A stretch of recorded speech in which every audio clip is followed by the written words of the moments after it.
తిరుపతి శ్రావణి అని మా missus ex corporator అండి.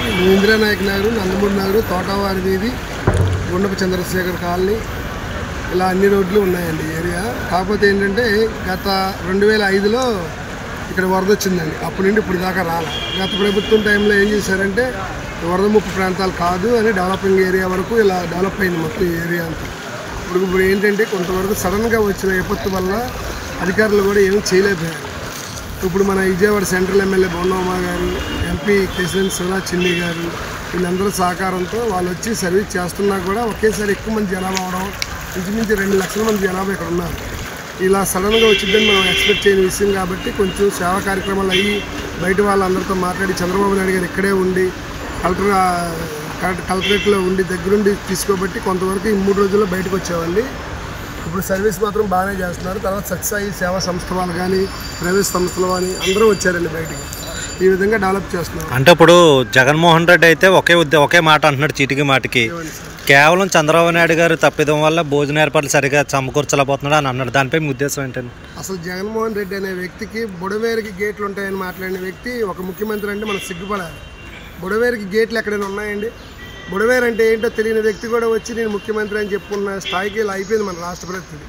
అదే చంద్రబాబు నాయుడు అనే వ్యక్తి లేకపోతే కొన్ని లక్షల మంది ఇక్కడ చనిపోయే పరిస్థితి వచ్చేది. అంటే గతంలోని ప్రభుత్వం ఉన్నంత వరకు జగన్మోహన్ రెడ్డి ఫ్లైట్ తప్ప ఈ రోజు భూమి మీద రాలేదు. మరి ఈ రోజు భూమి మీద మీ దగ్గరకు తిరుగుతున్నారు, దానిపై మీ ఉద్దేశం ఏంటి? చంద్రబాబు నాయుడు గారు ఇక్కడ ఇదే పనిగా ఇక్కడ కూర్చున్నారు కాబట్టి తను మళ్ళీ ఒకవేళ రాకపోతే బాగోదని వచ్చి కనిపించి వెళ్ళిపోయాడు. వచ్చిన తర్వాత ఏం మాట్లాడాడు? తను ఏమీ సర్వీస్ చేయట్లేదు అన్నారు. అది కాకుండా బుడవేరు గేట్లు అని చెప్పాడు.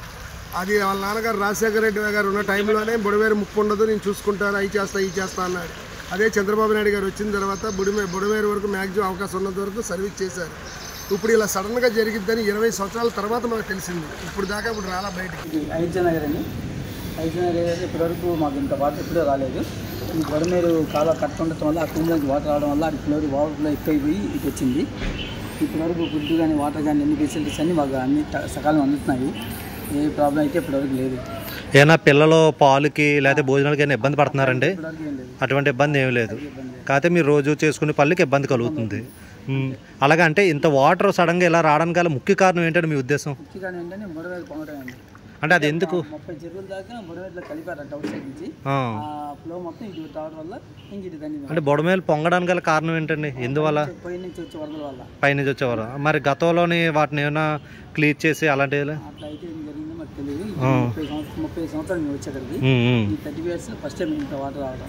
అంటే మొన్న జగన్మోహన్ రెడ్డి అంటున్నారు కదా, ప్రజలను ఎక్కడికక్కడ వదిలేశారు, వాళ్ళని ఎవరో పట్టించుకోవట్లేదు, కనీసం వాళ్ళ అవసరాలు తీర్చలేదని అంటున్నారు. అందులో ఎంత వాస్తవం ఉంది? అట్లా అయితే అట్లాంటి ప్రాబ్లం అయితే ఏం లేదు కానీ ఇప్పుడు అన్ని ఫెసిలిటీస్ బాగానే చూస్తున్నారు.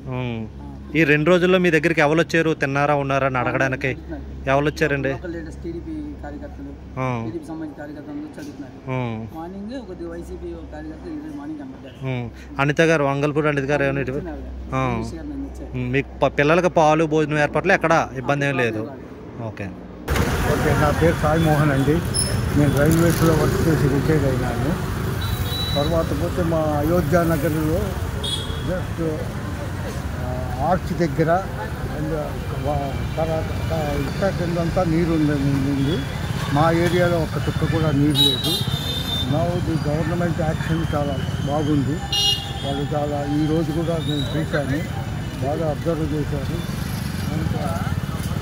అంతా శుభ్రం చేశారు. అంటే ఇటువంటి పరిస్థితుల్లో ప్రభుత్వం స్పందన ఏ విధంగా ఉందండి? ప్రభుత్వ స్పందన చాలా బాగుంది.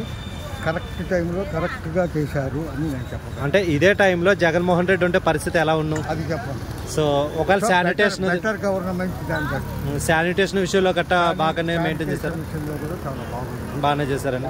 ఒకవేళ ఫుడ్ సమస్య అలాంటివి ఏమీ లేవు కదండి? మాకు సంబంధం లేదు, మీ గురించి ఆ ఏరియాలో ఇస్తారు. ఓకే.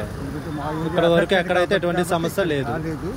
బట్ వాళ్ళు కూడా చెప్పారు, పాల ప్యాకెట్స్ కానీ ఇవి కానీ బాగానే ఇచ్చారు మాకు. టైంకి తెచ్చి ఇచ్చారు. ఓకే. హాయ్ అండి, నా పేరు పవన్. మాది యాక్చువల్గా గుంటూరు. ఇక్కడ మా మావయ్య గారు వచ్చాము. ఇంద్రనాయక్ నగర్లో ఈ వాటర్ ఫ్లడ్స్ అవడం వల్ల మన సండే నుంచి పవర్ లేదు. బట్ టు బి ఫ్రాంక్ చెప్పాలి అంటే గవర్నమెంట్ చాలా ఫస్ట్ డే ఏమీ హెల్ప్ చేయలేకపోయారు లోపల పీపుల్ ఉండటం వల్ల. సెకండ్ డే నుంచి చాలామంది లోపలికి రావటం, బోట్స్లో నుంచి రావటం, ఇవ్వటం. మేబీ ల్యాక్స్ ఆఫ్ పీపుల్ ఉంటే థౌజండ్స్ ఆఫ్ పీపుల్ కన్నా హెల్ప్ చేశారు. నేనైతే కొంచెం హెల్ప్ తీసుకున్నాను. దానికోసం గవర్నమెంట్కి కానీ ఎన్జిఓ అసోసియేషన్స్ కానీ ఎవరికైనా సరే ఎవరైతే హెల్ప్ చేసిన ప్రతి ఒక్కరికి చాలా థ్యాంక్స్ చెప్తున్నాను. Thank you so much. Babu garu ధన్యవాదాలండి. ఆయన ఒక చిన్న పిల్లలాగా తిరుగుతున్నారు ప్రతి వీధికి, ప్రతి గల్లీకి. మా పిల్లలకి పాలు, ఫుడ్ అన్నీ అరేంజ్ చేస్తున్నారు. మేము ఫ్లడ్స్ వచ్చి ఇక్కడ రిలేటివ్స్ ఇంటికి వచ్చాము. సో మాకు ఫుడ్, వాటర్ మొత్తం అన్నీ అందిస్తున్నారు.